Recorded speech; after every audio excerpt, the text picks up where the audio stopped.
I check every deal that costs me sleep before I sign it. This one I skipped. 91 days later, it had already paid for itself twice. 5 businesses. Counting down. Real numbers, not screenshots of screenshots. Number 5 pays for itself before your coffee's cold. Number 1 is the one I'm not supposed to talk about at dinner parties. Number 5. Vending routes, not the machine, the route. Across the industry, a decently placed machine nets somewhere between $100 and $500 a month after product and location fees. Some hit $1,500 in the right spot. A hospital break room, a warehouse floor, a college dorm. One operator I know runs 11 machines across 3 gyms and a warehouse. Even at the low end of that range, 11 machines is $1,100 a month. At the high end, it's north of $5,000. He hasn't restocked one himself in 2 years. He pays a contractor by the stop, $25 a visit, and keeps whatever is left after that and the cost of goods. The whole business fits on one spreadsheet, 11 rows. He checks it once a week from a beach chair on a phone. That's not a metaphor. He does it from an actual beach chair. Not every machine works. He's pulled 3 from bad locations in 5 years. A break room that got shut down. A lobby that changed management and doubled his commission fee until the math stopped working. That's the part nobody puts in the thumbnail. You place 10, 2 underperform, you cut them, and the other 8 carry the route. Cutting those 2 took his average per-machine profit up by almost 30%, just by refusing to keep bad real estate out of loyalty. It's not magic, it's just a route that gets better every time you're willing to say no to a bad spot. Number 4, small self-storage. Not the glass and steel kind near the highway. The kind built from a converted barn on cheap land nobody wanted 20 years ago. Nationally, storage facilities run around 92% occupied, and a standard 10 by 10 unit rents for a little over $100 a month. 1 unit alone is nothing. 90 units, at the industry's own average rate, lands between $10,700 and $14,400 a month before expenses, and the tenant almost never calls. They drop something off, forget about it, and keep paying. That's the entire relationship. The average renter keeps a unit for over a year, some for a decade. Most people don't rent storage to move things out. They rent it because moving things out means making a decision, and putting that decision off is worth more to them than the rent. There's no front desk most of the day. The gate opens with a code, the payment runs on a card on file, and the only human involved shows up once a week to mow the grass and check for anything obviously wrong. I'm Frank. John's traveling this week, so you're stuck with me. Most of what I own takes decades to pay off. That's the world I came up in. The kind of investing where you don't see the return for 20 years, and you make peace with that. But I don't only do slow. If you want the difference between money that takes 20 years and money that shows up next month, subscribe.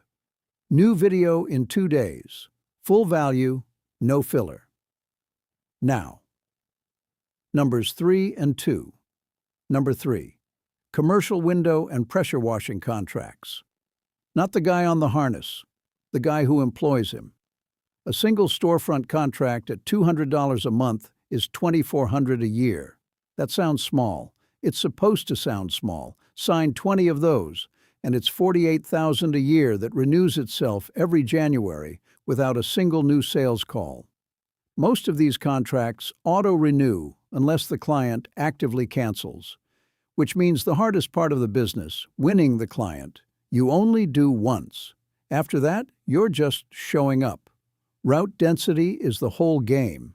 3 buildings on the same block cost almost the same in labor as one because the drive time disappears. The owner I'm describing didn't chase the biggest contract in town.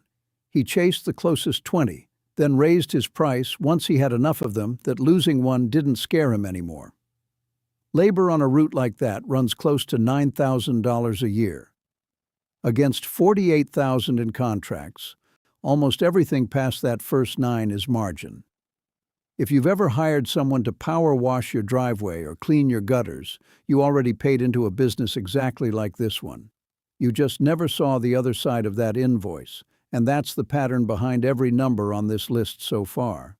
The business that looks the least like a business is usually the one nobody else wants to compete for. Number 2, private ATM placement. The national average surcharge sits around $3 a transaction, and a decent location pulls somewhere between 150 and 300 withdrawals a month.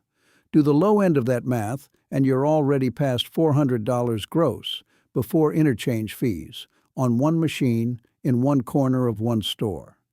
I know a man who placed his first machine at 26. He's 51 now, 70 machines. Run the same math across the whole route, and you're between $31,500 and $63,000 a month before interchange fees even get added. One route driver refills the cash twice a week. He has never met most of the store owners he does business with. The relationship is a contract and a bank transfer, nothing more. He didn't build that in a year. He added 3 or 4 machines a year, every year for 2 decades, and never sold a single one. The compounding isn't in the machine, it's in never quitting the route. Now, the obvious pushback. Isn't cash dying? Fair question. The Federal Reserve's own annual survey shows cash payments have held steady at about 7 per consumer per month since 2020. It hasn't collapsed, it's plateaued. What has dropped is ATM withdrawal volume industry-wide, as more people load cash once and spend it slowly. That actually favors small, well-placed machines over big bank ATMs, fewer competing withdrawal points, same steady base of people who still want cash in hand at a gas station, a laundromat, a late-night spot. The machine doesn't need everyone. It needs the same few hundred people every month for years. And the store owner isn't just tolerating the machine, they're often begging for it, because every person who walks in to get cash is a person standing in their store, next to their fridge of drinks and their rack of snacks. Some owners will take a smaller cut of the surcharge just to guarantee the machine stays. Number 1.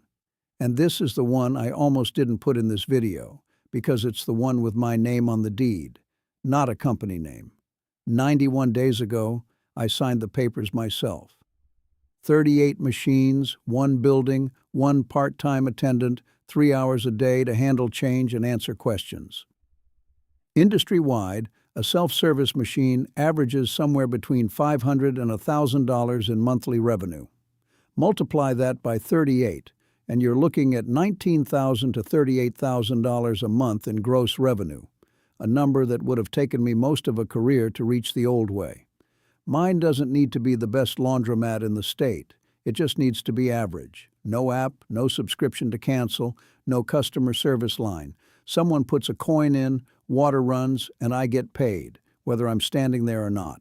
I've spent 30 years around businesses that needed a boardroom. This one needed a mop, a coin changer, and someone willing to fix a jam dryer at 10 at night. I almost talked myself out of it because it felt too small for a grown man with my kind of resume. That was the wrong reason to say no. Nobody in here knows who I am. Nobody needs to. That's the strange comfort of this one. I'm not the story. The machines are. Nobody's asking me for advice on toll roads and a laundromat at 9 at night.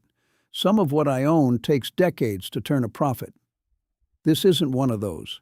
It paid me back in the first week, and I needed to be honest with you about that difference, because slow money isn't the only way to build wealth. It's one way.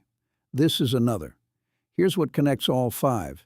Not one of them is clever. Not one of them is a secret. The vending machine, the storage units, the contracts, the ATM, the laundromat. None of it is new. None of it needed a business degree, a patent, or a pitch deck.